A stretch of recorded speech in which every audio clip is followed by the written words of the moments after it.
Jaime Gironés, thank you so much for being here on Inciting a Riot. I'm so glad that you were able to make the time to be here today.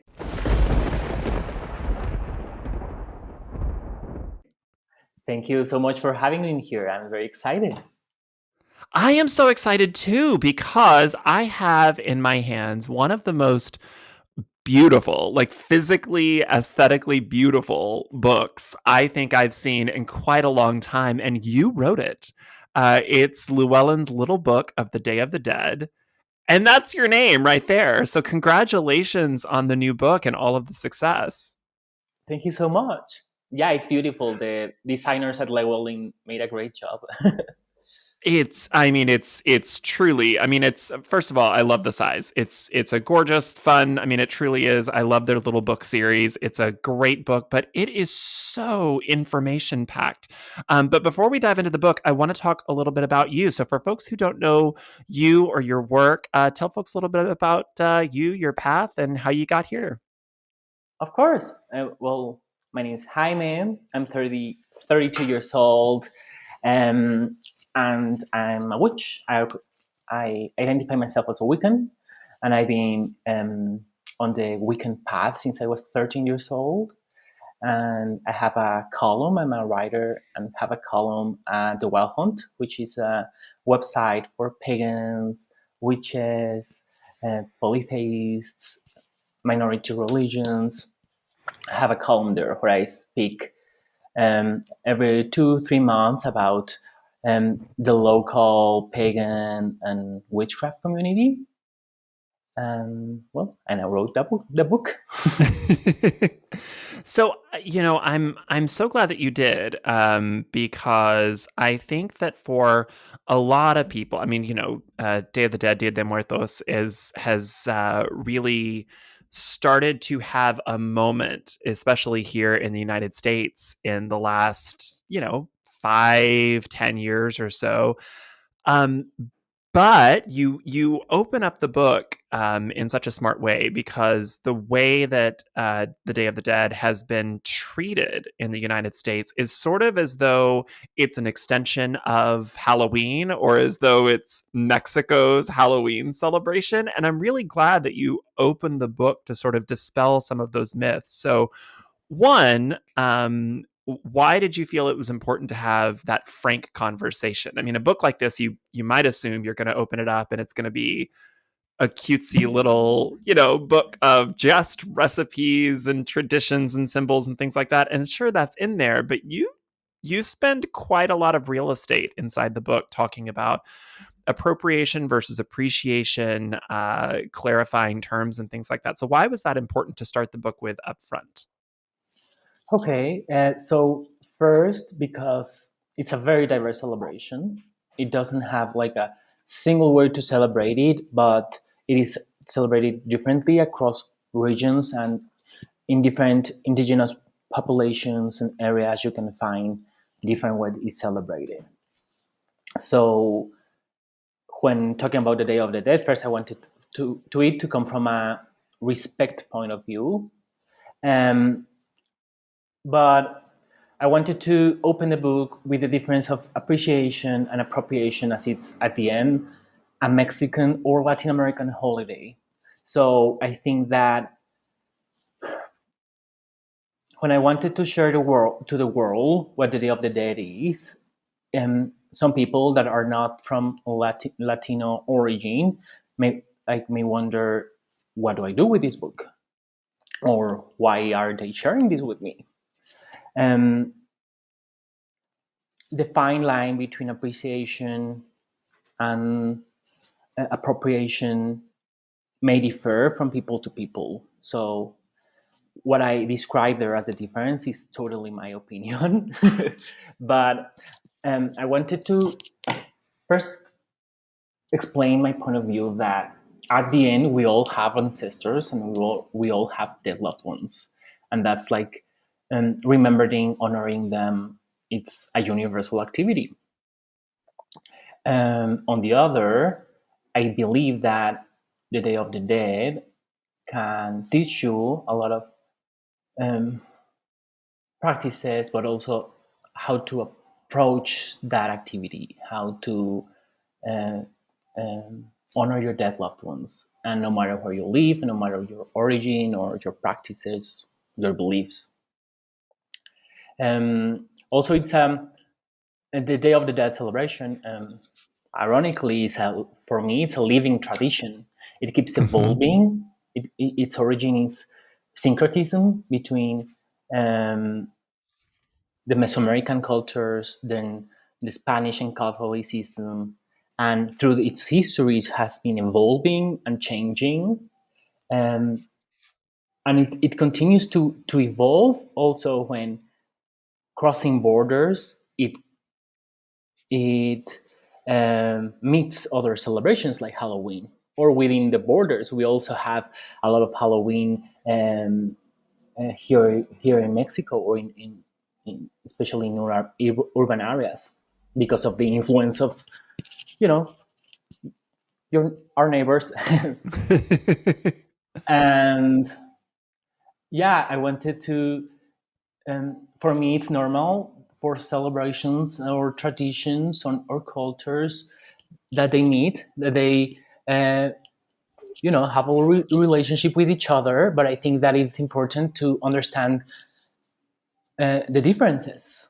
I don't see a problem with other people even celebrating the Day of the Dead, or um, using symbols or setting up an altar. I think that it's important to know the origin, the context, where it comes from, and also being coherent. If you are celebrating the Day of the Dead, like having also respect for where it comes from, each culture, the Latin and Mexican community in your area. And that's why I started the book that way. Absolutely. And you do a beautiful job of reminding people that context is king when it comes to appreciating culture or taking from culture. There was an interesting meme that went around talking about open practices and open cultures and things, that things might be open to come and enjoy and learn from and things like that, but suddenly taking something and throwing away all the context around it. People painting their faces with a calavera and ignoring the history behind that. I know that queer people have sort of similar feelings when it comes to pride celebrations. People want to come to pride and people want to take part in all the fun parts, but they don't want the rest of the responsibility of being there for queer people when they need it. There's a whole history and context behind symbols and things like that. So um, I appreciate that you spend a lot of time and you do it right at the beginning of the book before people dive too far in, discussing context and discussing the ways in which people should use this book. What do you hope that people do with a book like this? There's a lot of discussion right now about what an open practice is and what a closed practice is. And is any of this even a practice when it's more of a cultural celebration and, all of that kind of thing? So what do you hope to accomplish with the Day of the Dead, the little book of the Day of the Dead? Okay, so first, I would love people to know more about the Day of the Dead and where it comes from. Now that is like more popular everywhere, and that will be the first thing. The second, my book also includes activities, recipes, rituals, meditations, and there's an open invitation for people if they want to try. But at the end, I also tell in my book that um, it must come from the heart. It must come from something that has meaning to you. Um, and I would also like people to, when learning more about the Day of the Dead, understanding the context on why this is a celebration. It is a celebration that comes more from joy, even when there's a nostalgic tone about it, um, and how our relationship with death is in Mexico, which is like very special, very different for some people. We laugh with it, we name it, we make jokes about it. It's like part of our language. We name death in different funny ways. We make a character out of it, and I even include a part in my book when I ask, as an exercise, for example, I ask people to name death or to draw death. Um, I talk a lot about from the perspective of celebration, but also from my personal perspective as a witch, how death for me is a transformation and why. And at the end, I think that I don't not intend for people to consider that as a transformation and celebrate it, but maybe just ponder what death and life means to you as a reader, and how's your relationship with death. And maybe from the book you get other um, ideas and ways you can celebrate um, your dead loved ones and your ancestors with your own context. And I give during through the book I give some examples on how you can do that. For example, um, the cempasúchil flower, the Mexican marigold flower, is very common in the celebration in the Day of the Dead, and you can see it everywhere in Mexico City and everywhere um, during this season. And I, I talk about why is it important. It's strong yellow orange color, and it has a very sweet smell. And this is why it's used to call your dead loved ones, guide them home. And it's most importantly, it's very abundant during this season. It's the harvest season of the flower. So when I speak about using flowers to honor your dead loved ones or your ancestors, I speak about looking these similar characteristics in flowers that are abundant in your area. So it's an example of, in my book, I do not intend for you to go and grab cempasúchil flowers. I give you like an idea of where it comes from, and how you could use flowers in your altar or in your offering. That's one of the things that I really loved about the book, because you invite people to you invite people to dabble, you invite people to partake, but to partake in a way that feels organic to them. You invite people to make a version of the Day of the Dead that feels right to them. Even in building their own altar, their own ofrenda. You invite them to uh, personalize the flowers, but you go a lot further than that. I want to go back real quick though. To the concept of death in Mexico, in Latin American cultures. Um, why do you think that it's so important in the culture itself to treat death the way that it is treated? Because I know that for me here in the United States, at least, and the culture in which I was raised, death is just the worst of things. It's feared. It's I know that in a lot of Christian cultures, there's an attempt to sort of make funerals and things a celebration of life, but death is an incredibly somber thing, and we only ever think of death as a finality. But from what I understand, especially in reading your book, um, there is so much more to it. Death is a psychopomp. Death is a deity that assists you in having an easy death, an easy transition. Death is a joyful thing. Death is you, like you said, you laugh with death. Talk to me a little bit more about the importance of death. Right. Um, Answering your first question, I wouldn't be sure, or I wouldn't be like comfortable enough to say a specific reason. I believe, and that's a personal thing of me, that it comes from way back the way our um, Mesoamerican cultures looked at death, and they included it in their celebrations, and there were festivities associated with it. So I think that it was passed in a very unconscious way, generations after Sure. generations, and that became like part of us. Um, but I also believe, and that's also me, that during our history we've also have a lot of death and tragedy. Like our culture was built with violence and death, um, and it's a way for us, or it has been a way for us to deal with it.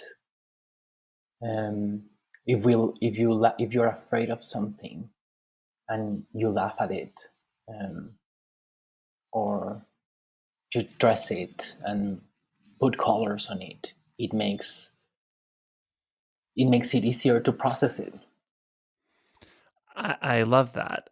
So let's dive into the ofrenda, the altar, which I think a lot of people are more familiar with after seeing Coco. I think that movie did a lot of good to spread the word of Dia de Muertos and the ofrenda and sort of some of the traditions around that. So talk about building your own altar on the Day of the Dead. Yes, of course. First, a quick note about the movies. Yeah, I think they have. I mentioned them a bit on like the modern history of the Day of the Dead, and I think they've done. Uh, I think they are the reason why the celebration has become so popular. But a fun fact is that it's not even outside of Mexico. It has also Mhm. kind of changed. The movies have changed the celebration within Mexico. For example, we have a Day of the Dead parade, and some people think this is an ancient tradition, but it is not. It comes from the movie James Bond Spectre. The movie opens with a Day of the Day parade, and it was filmed here in Mexico City. And because of the movie, it became a thing, and it became a yearly tradition. But before the movie, there was no parade. I love that. This sort of like ancientizing of modern traditions. Yeah, but replying to your main question about the altar. Well, yeah, I first want to say a quick uh, um, comment that the Day of the Day is a very diverse celebration, and in my book I mentioned examples on how it's so diverse, and you can find different ways of it is celebrated across different regions. But the thing more common, or the activity that is more common across areas, especially in urban areas, is the altar. And the the altar is also the main part of my book because of the same reason. But um, the altar is a place, usually at your home, where you the day of the altar, where you are gonna be remembering and honoring your ancestors during their celebration. It's like the place of the party. You're having a party, but your guests are your dead loved ones, and the altar is like the venue, the location. Um, and but the altar is not like just putting just having the items there. um the meaning and the value of the activity even comes from preparing the altar, and like that's a big deal. And in my case, for example, I first get together with my family and we gather pictures of our dead loved ones, and we talk about our dead loved ones, and we look together at photo albums, and we tell stories, or I hear stories from my father, or if someone I don't know that appears, I don't know, with my grandfather, I'm like, who's that? And he tells me, oh, he was his friend. And so a big part of it is also like the preparation, and it's where you think of who are you going to include in your altar. And I think also of people that have died recently, and they are like my guests of honors, or people that I'm going to include this year. um, so that's that will be like the first part of it, thinking who you want to include and preparing for the altar. And then the next thing will be you you set up the altar, and setting up the altar is a ritual by itself. And what I usually do is I first cleanse my space, and then I physically set up like a table in my house, and then we put the flowers of the cempasúchil, um, and I sprinkle also petals from my home to the altar, because that's a way of guiding your dead loved ones. And in some areas, they do that from the cemetery to the home. Here, it will be hard for me to do so in Mexico City. um, and we put offerings in the altar, and we put the pictures, and around the pictures, the thing is that we put offerings in the altar. So while you're putting the pictures, you are kind of remembering your dead loved one or your ancestor, and you're calling them, you're welcoming them to your home. And when you're putting the offerings, um, you're sharing what you have with them. So common or main items that go in the altar: the flowers, water, candles, um, and food, drinks. And you also, like, there are specific things that you put for a specific dead loved one. For example, if you're my grandfather loved wine, and he used to smoke a lot, so I always leave for him wine and cigarettes. And if there's children in your altar, people put juice or toys. And you put in the altar also like offerings that that person used to enjoy during their life. Um, and the altar usually is there set up during the celebration, and during that celebration, like, you go to that place, to the altar, and you speak with them, you remember them. It's like the center of it all. Was there anything that you learned while researching the Day of the Dead that was new to you, news to you, or that gave you a greater appreciation of the celebration itself? Yeah, yeah, it was. So when I was thinking on how researching, thinking, investigating on how to explain the why we celebrate, I think that was the hardest thing to do, uh, because, as I said, it comes from syncretism. It doesn't come like from a single uh, Mm-hmm. place, and it's a mixed history. Um, but the one thing that I knew for a bit, but that I expanded a bit in my knowledge, is that um, I called it like the basis, or the foundation, or how why this is celebrated. And it will be that during this time of year, um,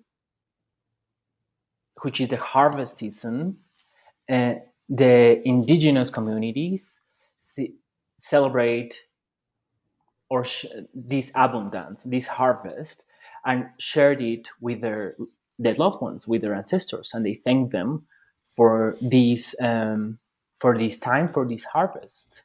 So when going a bit deeper into that, and investigated a bit, um, first, this is with about the indigenous communities in Central and South Mexico, and is specifically related to the corn or maize agricultural cycle. And the thing that was like a highlight for me is that this agricultural cycle is divided in two halves. The year is divided into halves: the dry season and the rainy season. And around end of April, May 1st is the start of the rain season, and that's like a counterpart of the Day of the Dead. And it's when um, the Catholic celebration related to it, it's called La Fiesta de la Santa Cruz, or um, festival of crosses, and it's where they're gonna plant the seeds of the maize, and they ask their ancestors and their loved ones, aside as well of to the divine, but their blessing for the harvest, and to have a rainy season and the cold rain. And the counterpart, which is the Day of the Dead, is when this harvest happens. So they thank those ancestors and those dead loved ones for the harvest, and they come from a scarcity part of the year to an abundant part of the year, and they want to share that abundance with the ancestors that and with the dead loved ones that made it happen and that helped with this harvest. So it's a cycle, and for me it was like a I kind of knew about it, but only like the surface. But when going deeper on that subject, I kind of it was a highlight for me because first, as a witch and as a Wiccan, I was like, oh, I can see similarities with my wheel of the year, like, Mm-hmm. um, and but also because I think I understood better the concept of death as a transformation and death as a cycle because Mm. um, when talking about the counterparts of the year, like you wouldn't have one without the other, and each of them is a consequence of the previous one. So I am interested because you are a Wiccan. Do you find that the day do you are you incorporating Day of the Dead into your Wheel of the Year? Is it a separate cultural celebration for you that you do outside of Samhain? Do you celebrate it instead of Samhain? How do those intersect for you? That's an interesting question, and I would say yes and no, but of course, let me clarify that. It's I, I included a bit in my Samhain celebration. For example, in my Samhain altar, um, I include cempasúchil flower. I include a sugar skull, and I include some symbols of this of the Day of the Dead. At the same time, when um, in in a part of my Samhain celebration, when it comes to the contact with my ancestors, well, there's a lot that comes from how I approach how I approach the Day of the Dead. But having said that, even though there are some symbols that I include in my Samhain celebration, aside from Samhain, I also celebrate the Day of the Dead, and so previous days before I had set up my Day of the Dead altar, and a few days later, I'm still um, celebrating the Day of the Dead, um, um, and like that's a separate part, an independent part. So it's a complex answer because I do mix them a bit, or they are related a bit, because I see them as part of the same part of the year, harvest season. The veil between the worlds is thinner, but I celebrate them at the end with different activities or rituals.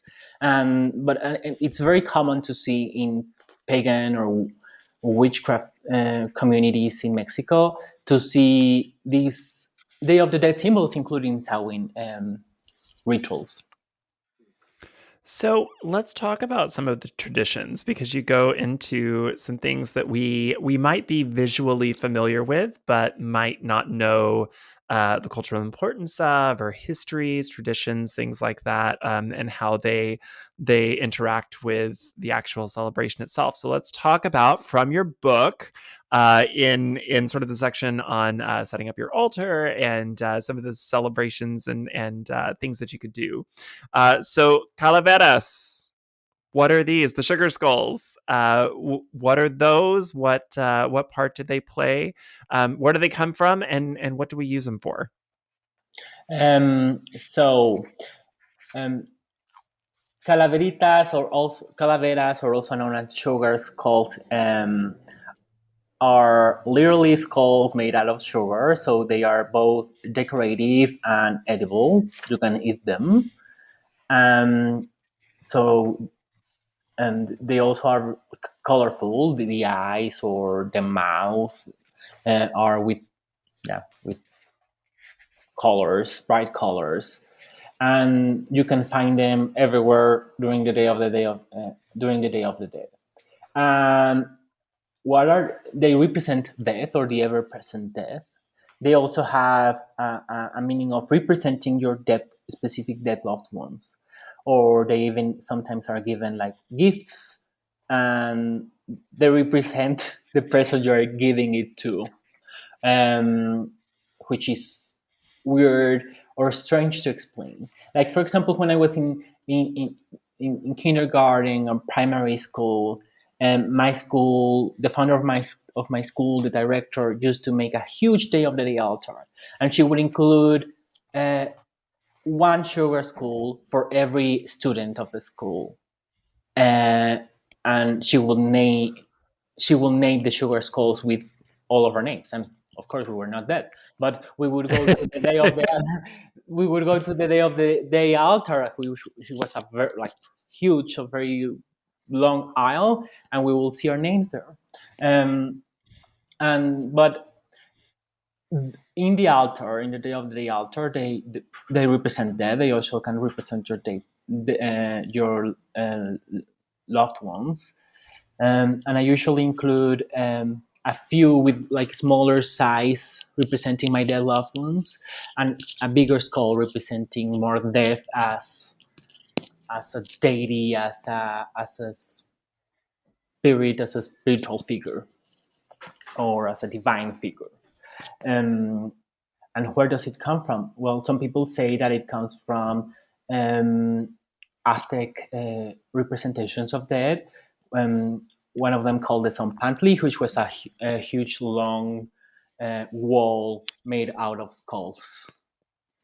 And but there's a whole debate of where they come from. And I usually the sugar skulls I put on my altar are usually just left as any other food for my dead loved ones. I don't eat from them, but some people, and of course some children as well, like they buy them to eat them, or they're like gifts, or yeah, like a dessert in this season. What do you do with the edible items once you're done with the altar? Do you do you what do you do with your altar once you're done with it? It goes with the food and the everything edible. It goes to my like organic disposals. Okay. Yeah, Okay, the papel picado, that beautiful cut paper that I think a lot of movies have made quite famous in the last few years, but it's part of that sort of brightness of the tradition. yeah, it is, and I forgot to mention it earlier when describing the Day of the Altar. But it's a so the papel picado. It's a colorful piece of papers cut with um, scenes or figures or representations, and they are usually skulls or calaveras or um, yeah, like or like the whole skeleton. And these are usually put on the Day of the Day altar, but you can also see them hanging in like in streets or in I don't know, like government offices and in the entrance or in schools, and um, they're a big deal in the celebration, and they basically represent air. And it is said that when you usually leave them hanging either in your altar, in your home, or in the streets. But I usually also put them um, as some like on top of my mantelpiece on my altar. But when they are hanging, it is said that when they move with the air, it means that your dead loved ones are arriving. It is like a way of noticing, oh, they are here. And well, the Aztecs used to use a bark tree in for their rituals and in their temples. And but the tissue paper was introduced until like the um, I think 18th century from China, and it comes the Papel Picado from the state of Puebla, where some um, workers that used to wrap with this tissue paper started doing art with it. So, I want to know because with a lot of cultural celebrations that have a spiritual aspect to it or spiritual origins to it, Day of the Dead, Christmas, Samhain, Halloween, there's a lot of different traditions that are just as much cultural, maybe even more so these days cultural than they are necessarily spirituals. And I appreciated that in your book there's a lot of parts where you say even if you're not a religious person, there's something that you can get out of celebrating the Day of the Dead. So for folks who might be maybe spiritual but not religious, or maybe even just kind of agnostic or atheistic in their beliefs, do you still think that there's something that they can get out of the celebration? Totally, I think the celebration goes beyond the practices or beliefs of the person. Of course, mm, the majority of people that I don't know if the majority, but a lot of people that celebrate it are Catholic, and it's because the majority of the population in Mexico is Catholic. But Sure. it's a celebration that goes beyond your beliefs. And one example I give is that 4 years ago we had a huge earthquake in Mexico City, a very strong earthquake, and lots of building collapsed. And one interesting thing that I saw, the earthquake was around September, so like weeks later, around this season. Um, One interesting thing that we all notice is that outside these buildings, on the sidewalks, people built or set up Day of the Day altars for the people who had died in these buildings. And it's something that was not organized by the organization or by a specific person. It's like the community, the neighbors or the people that even if you do not just live nearby that building, that you were shocked and touched and in a very deep way about the event, about the collapse, about the people that died there, that they wanted to show something or express something and left an offering there. And you can see Day of the Day altars and symbols everywhere. It's not something that only people with a religious context do. Like you can see it in government buildings, or if you go to a library, maybe they set up a Day of the Day altar dedicated to dead writers, or a music school and to musicians. It's something that goes beyond your beliefs. It's part of our culture. uh, so for us, it's something that goes beyond the beliefs, and also because our culture is very magical. Even when they are Catholic, they are very Hmm. magical. But replying to your question, I believe that anyone, no matter their beliefs, can have an approach to the Day of the Dead. First of all, because my personal point of view is that there's a difference between your spirituality and and how you identify, as well as your religious practices and how you approach that. And for me, your spirituality, just as we explore our sexuality and we later define how we define ourselves, we later how we identify ourselves, maybe. Um, with our spirituality, we can also explore it, and it's a very personal thing, and it goes beyond the name of the religion. It's you beyond your physical self. And when you think about you beyond your physical self, it takes to other uh, questions and subjects like others' non-physical self, including your dead loved ones. And as I said earlier, at the end, we all have dead loved ones, and we all have ancestors. Um, so how we relate to that goes beyond our practices or our religion. And the Day of the Dead can help. You can learn or you can ponder some questions from the Day of the Dead. Um, for example, when setting up a Day of the Day altar, I give even meditation or a ritual on after setting it up, um, what to do on like how to welcome your ancestors or your dead loved ones.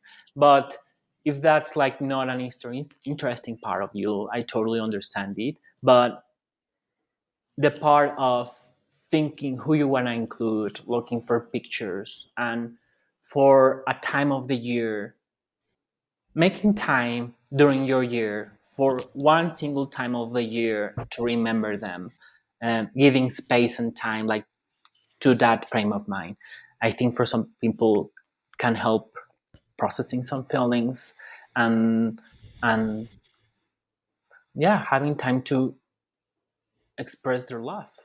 At the end, for me, the Day of the Day is the activities or what comes with the Day of the Day are expressions of love, and in this case, it's love to people that are not longer here physically or not alive, but that expression of love goes beyond any religion. It reminds me, the way that you're talking about it reminds me of that old quote that I don't even know where it came from, but what is remembered lives. Yeah, We say that a lot in pagan circles, but what is remembered lives. And I love that so much because I think that there is a component that you can take out of it, even if you're a skeptical person or even if you're a person who isn't sure where you fall on the spectrum of belief in an afterlife or in deities or in spirits or anything like that. I think simply remembering people is a good thing to do. Remembering people, honoring those that came before you, loved ones, family, both blood related and found family, chosen family. I think that it's a beautiful thing to continue to honor people after they're gone. And in a way, it keeps them alive, even if you're not sure that it keeps them spiritually active somewhere out in the ether or something. I think that there is something, and I think that you do a beautiful job in your book of sort of bringing that up a little bit, is that there's a space for everyone in this celebration. And uh, that the act of remembrance itself is a beautiful, sacred thing.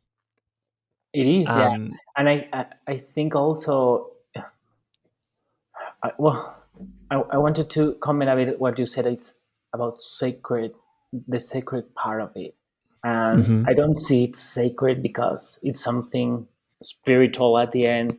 I see it sacred because remembering our ancestors, our history, our dead loved ones, where we come from, also makes us ponder the question on what we are leaving as a legacy. How that legacy lives through us, expresses through us, even continues living through us, but also how we are, what we're doing and what we're leaving as a legacy. And it also is a cycle. And for me, that's the sacredness of it. What's your favorite part? Of the book of the celebration of everything. The celebration. What's your favorite part? I know as a kid for Halloween, everybody's favorite part tends to be trick or treating, but as you get older, the celebration changes and you find new things to appreciate. So at this stage in your life, what's your favorite part of the Day of the Dead? I think it's preparing for the celebration and literally the part of setting up the altar. Like I was raised in a Catholic family, and just as you said, like it was a big thing setting up putting up the Hmm. Christmas tree, and as my siblings and I and my parents and my grandmother, we would all be together and we would put each ornament, and it was like a happy moment. And similarly, it has always been the Day of the Dead for us, and like the part that I spoke about of looking at pictures and talking about them, and um, it opens sometimes like wounds or sensitive subjects or pain or grieving, Hmm. but at the same time, I think has been like a healthy thing to do in my family, because like we had a space and a moment, a safe space and a moment to do that. And setting up the day of the day of the day altar with my family, and like I have like a lot of memories with them. One of them, there was one time when I was with my father, and my grandfather had just died like a few years ago, and it was like one of the first times my grandfather was included in the altar. And so we were sprinkling that the day of the day the cempasúchil or marigold petals in the across the altar. And while we were doing that, at some point we're like grabbing other things, and we saw the altar, and like there was um and the number 13 Mm. uh, formed with the petals. When we had sprinkled them, it suddenly was there was a 13 number, which like I don't know why 13 exactly, but my father thought, oh, my grandfather died on the 13th of January. Maybe that's it. And I was like, maybe, but I don't know. It was just something like something natural and Hmm. like I don't know, like organic in my family. It's not something like spooky, like creepy. It's something like, oh, um, like oh, welcome. Yeah, a sign, and oh, our reply would be, oh, you're here, welcome. And I that's love that. my favorite part, I think. And I think sort of a full circle moment in the conversation. I think so many people begin learning about magic itself around this time of year because it's sort of a safe place to start engaging with some of those conversations like, oh, I had a spooky experience when I did X, Y, or Z. And that gets them interested in magic and it gets them interested in learning more. And I think that your book will help people do that with sort of the magic found in the Day of the Dead, this way of honoring death, this way of making friends with death. Um, for folks that are new to the celebration, that are coming to it for the first time, that want to honor it but want to honor it in a respectful way. I know that we've talked about appropriation and appreciation, but what are your recommendations for people that want to engage with the celebration but are doing it from outside the culture of ownership? Hmm.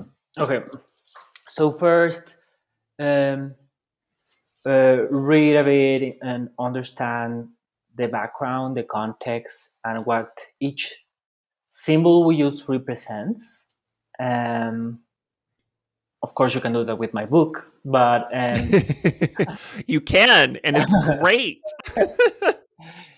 but at the end, the important part uh, when learning what each symbol represents is not for you to use that symbol. It's if you use that symbol, it's okay. But the most important part is to understand why what that symbol represents or why that item is used, and to find something that for you represents that concept. Be inspired. If you don't, first of all, if you use something that doesn't have meaning to you, there is no point of it. There's no use of it. Um, I think the most important part is for any spiritual practice, but um, or here in this celebration as well, or this festivity, is that for it to come from the heart. Why? Because your dead loved ones are there, and that's the key. When you what to remember least, well, when you remember, you do it from the heart. And as an example, when I speak of other symbols related to death or the day of the death, and for example, I speak about the butterfly and the monarch butterfly, and how in in some areas in the central part of Mexico, it is when the monarch butterflies arrive around this time of year, it is seen as a sign that the spirits, the loved ones, the ancestors are arriving. And so the monarch butterfly, um, it's also a representation of this holiday, a symbol. It also, of course, represents death because of the butterfly cycle, and it's linked to transformation. And I also speak about the skull and how it represents death, like we did earlier today. But if you have another symbol that for you represents death, and I don't know, it could be almost anything, but if you, I don't know, like a leaf, a plant, I don't know, anything that for you represents death, it works better for you if you want to approach your dead loved ones and ancestors, and you want to set up an an altar for that purpose, to honor your dead loved ones or to connect with the death part of your spiritual world. Then it's better to use that symbol than the ones you read about. Do you have anything in particular that you're looking forward to doing for this year's Day of the Dead celebration? Yeah, I think, well, last year was a sad year. Well, for Hmm. everyone, of course. But talking about the Day of the Dead specifically, the cemeteries were closed and we were not able to get together with our families to celebrate it. Um, so this year is um, I, I'm excited to get together with my siblings and my parents again, and set up a day of the day altar together and look at pictures together, and um, yeah, that part of me excites me because of the context of the previous year was the pandemic, and like cemeteries were closed, people were not able to go to the cemeteries for the Day of the Dead, and that only happened, I think, in the 17th century, when people were getting drunk in cemeteries, and they closed the cemeteries for that reason. But like, it has never happened in recent history that people literally cannot celebrate the Day of the Dead. So it was more like a personal and individual thing here. And a big part of the season is also going through Mexico City and seeing everything colorful and decorated with the season. We have this long avenue in Mexico City called Reforma, and Hmm. during at this time of year, it is full of cempasúchil or marigold flowers. So you can see the one, like the longest or one of the longest avenues with full of like yellow and orange colors, and the smell, of course, around it smells like the cempasúchil flower. Um, yeah, I think a big part of it is you it's an individual, but also a group or a community celebration. It's an individual because you celebrate also in a personal way at your home with your altar, with thinking of your dead loved ones. Where it's a community celebration because if you go outside of your home, uh, it, it is celebrated around you as well. And last year we were not able to do that much, and so this year I'm excited to do that at least a little. I'm excited too. I hope that I get to come experience it in Mexico one day. My husband and I really want to go down. My husband's from Mexico. I think you and I have talked about that. Um, and I really want to go. We were gonna go. We had plans to maybe go down last year, but of course we had made those plans in 2019, and then the pandemic happened, and so Yeah. we couldn't. And then this year's bad for it as well. So who knows? Maybe next year we'll fly down to Mexico City and stay with his family and Oh, uh, go see everything. So I'm excited for that. that would But be great. yes, I'm pumped. It's beautiful, and I want to experience it firsthand.